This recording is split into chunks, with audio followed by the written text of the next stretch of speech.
One of the most common questions women ask me in a session is, why am I always exhausted?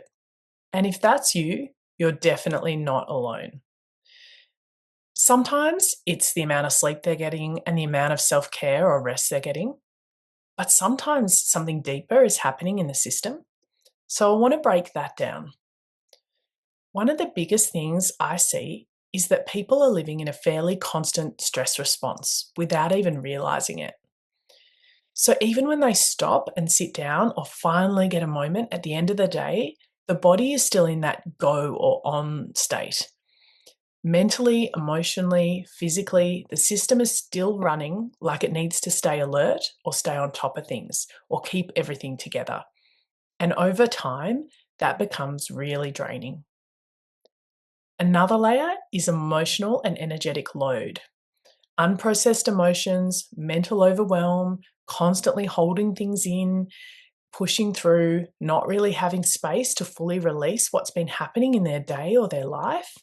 And over time, that can create this sense of heaviness or depletion in the system.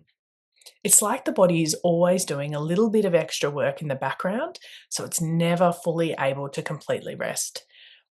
A lot of women I work with are in this pattern of overfunctioning, always being the one who holds everything together.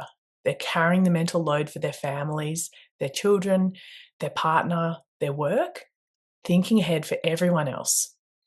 Rarely getting to fully switch off, even when the day is technically done. And because it's become so normal in today's society, it can be really hard to recognize just how much strain your system is under.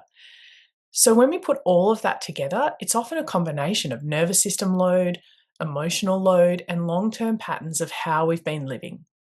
And that's why just trying to push through or waiting for a good night's sleep doesn't always fix the problem, because the system is often asking for something a bit deeper. More capacity to settle, more nervous system regulation, more space for the body to actually release what it's been carrying. So if this is something you relate to, maybe it's time for you to start looking at what your body has been holding on to. This is something I work with women in their one-on-one sessions. And another option, if you'd like some extra support, I've created a self-paced course called Regulate in 5. It's full of simple practices that take 5 minutes or less and can help you create more calm and ease in the middle of your real life. You'll find the link below.